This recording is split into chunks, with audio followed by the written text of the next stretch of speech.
is Sarah, and today we will read two chapters called The Rabbit's Eyes and The Sneezing Colossus from the book Korean Fairy Tales by William Elliott Griffith. Let's find a comfy place, close your eyes, and enjoy the stories.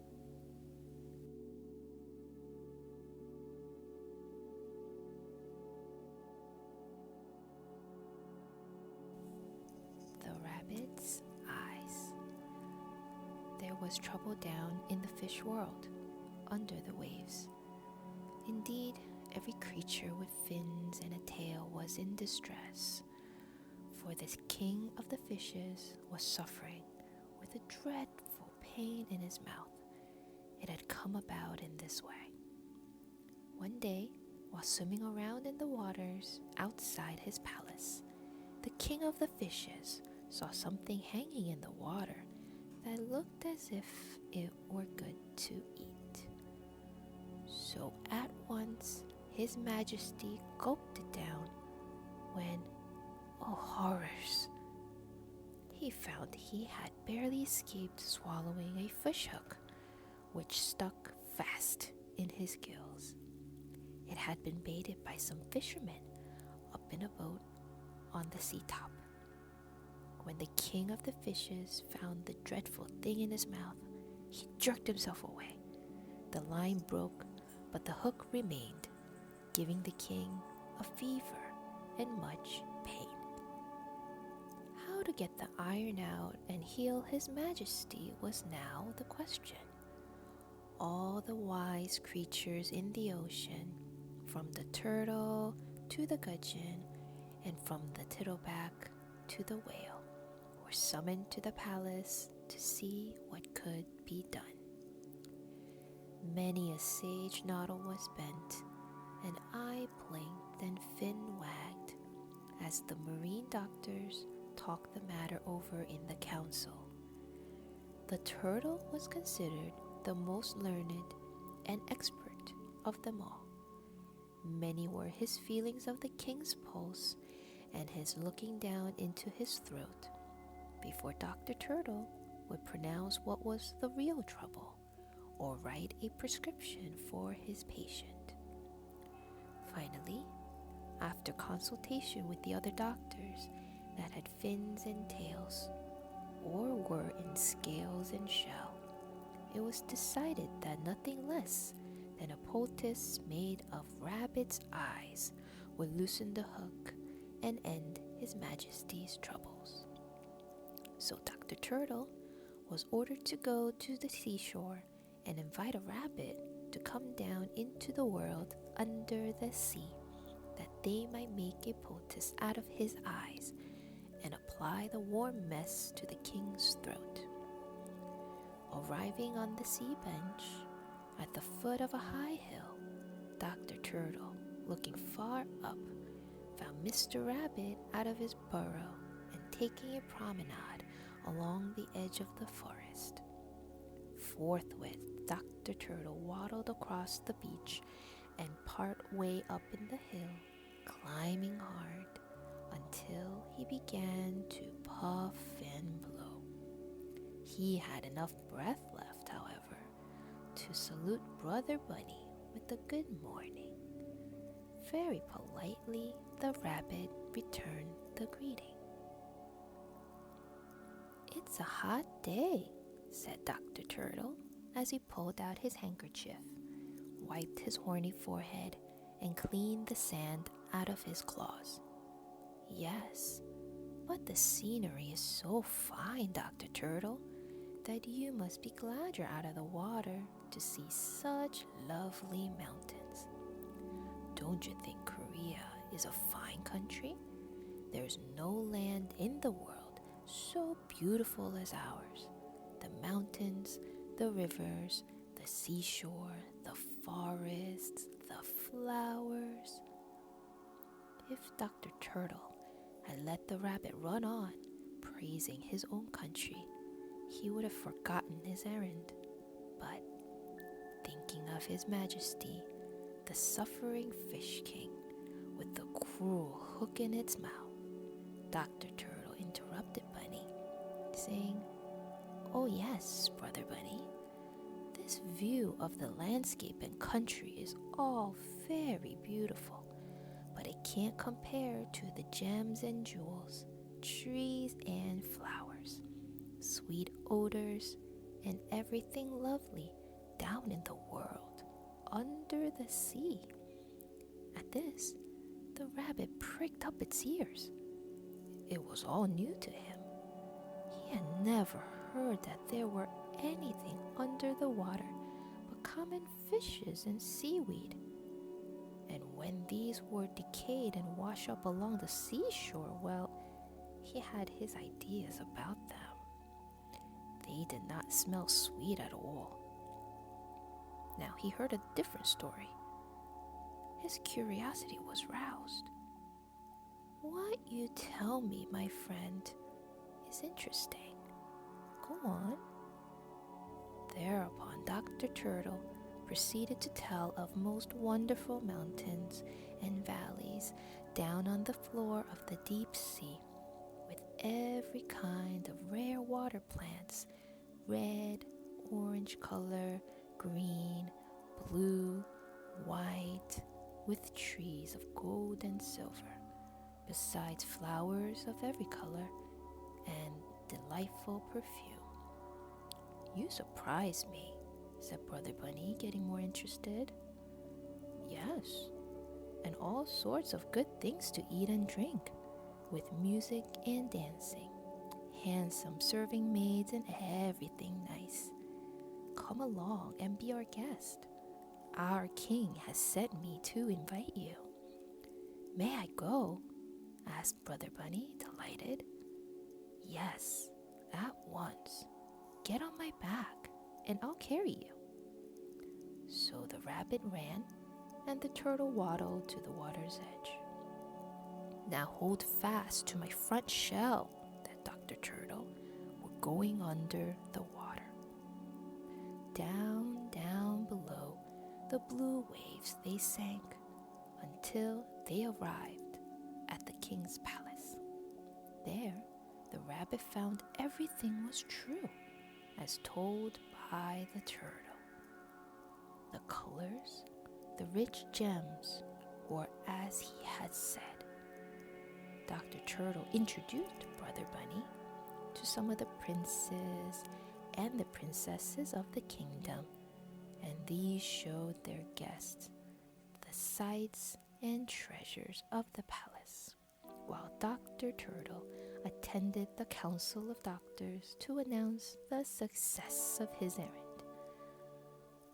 But while Mr. Rabbit was enjoying himself, thinking this was the most wonderful place in the world, he overheard them talking. Then he found out why they had brought him there and shown him such honors. Horrified at the idea of losing his eyes, he determined to save his sight and play the tortoise a smart trick. However, of this he told no one. So when he was politely informed by the royal executioners that he must give up his eyes to make the king well, Brother Bunny broke out with equally polite regrets. "Really, I am so sorry that His Majesty is ill, and you must excuse me that I cannot help him immediately, for the eyes I have in my head now are not my real eyes, but only crystal.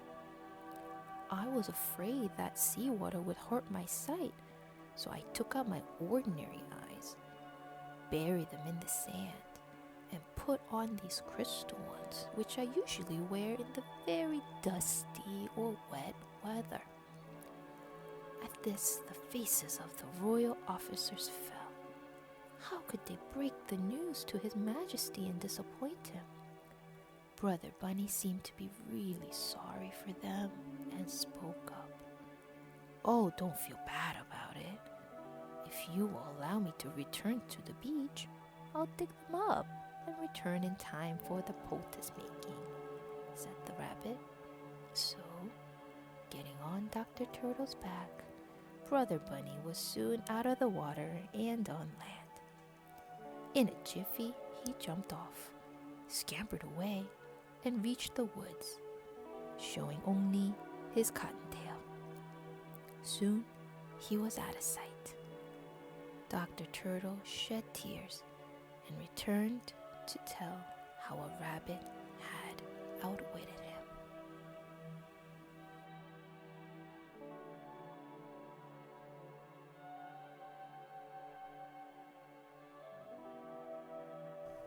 The Sneezing Colossus. Mr. Kim, who lived at the foot of the mountains, was a lazy lout. He had a family to support, but he did not like steady work. He preferred to smoke his pipe as long as a yardstick and to wait for something to turn up. One day, his wife, tired of trying to feed hungry children from empty dishes, gave her husband a good scolding and bade him be gone and get something for the household. This consisted of father, mother, and 4 little folks whose faces were not often washed, beside a little dog. This puppy, when danger was near, always ran into the house through a little square hole cut in the door, and when safely within, barked lustily. So Mr. Kim went out to the mountains to find something. A root of ginseng, a nugget of gold, or some precious stone perhaps, if he were lucky. If not, some berries, wild grapes, or pears might do. Meanwhile at home, his wife pounded the grain that was left in the larder for the children's dinner. Mr. Kim rambled over the rocks a long time without seeing anything worth carrying away. When it was about noon, he came to one of the mighty myriads, or colossal stone Buddhas, cut out of solid mountain. It rose in the air many yards high. Ages ago, in the days of Buddhism, when monasteries covered the land and Buddhist friars and nuns chanted Sanskrit hymns to the praise of Lord Buddha, devout men, laboring many months, chiseled this towering colossus into human form. Its nose stood out 3 feet. Its mouth was 4 feet wide. On its flat head was a cap made of a slab of granite and shaped like a student's mortarboard, on which 10 men could stand without crowding one another.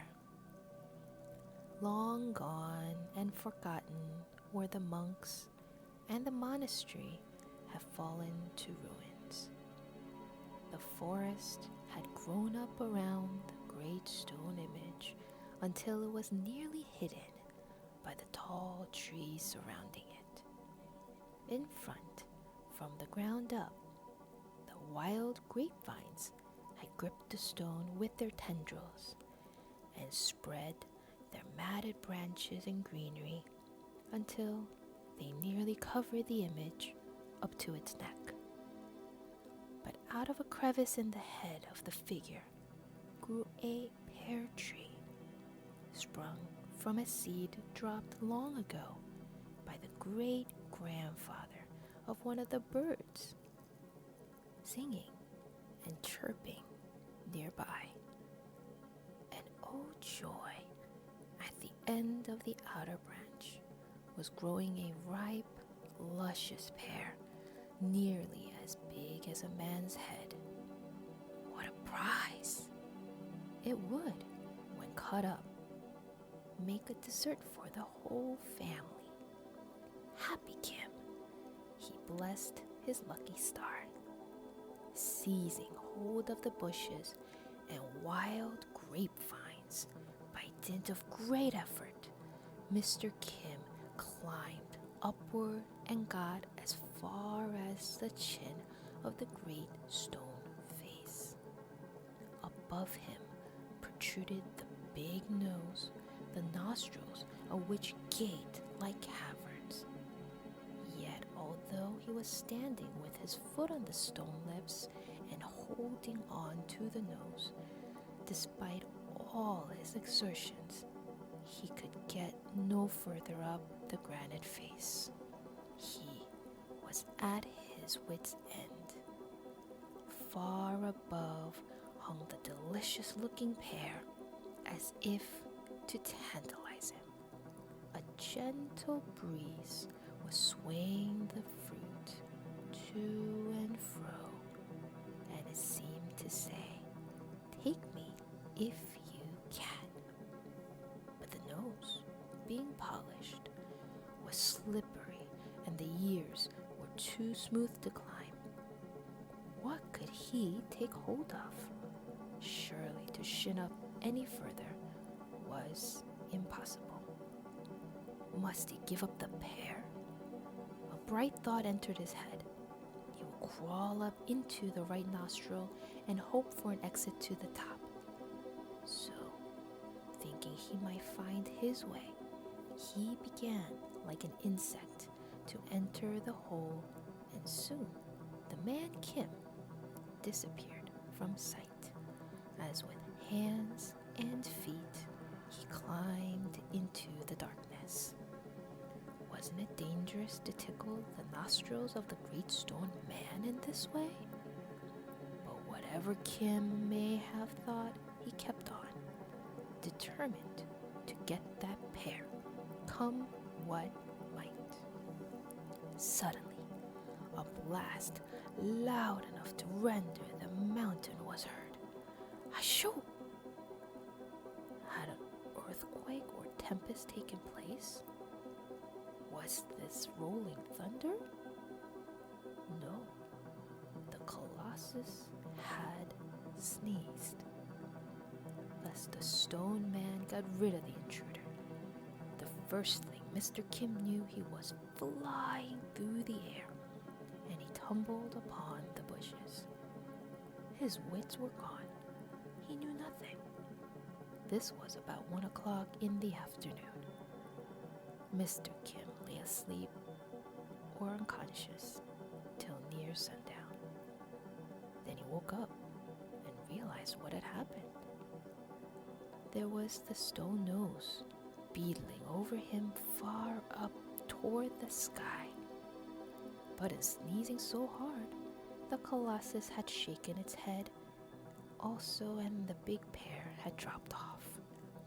Kim found it lying by his side, and picking it up, went on his way rejoicing.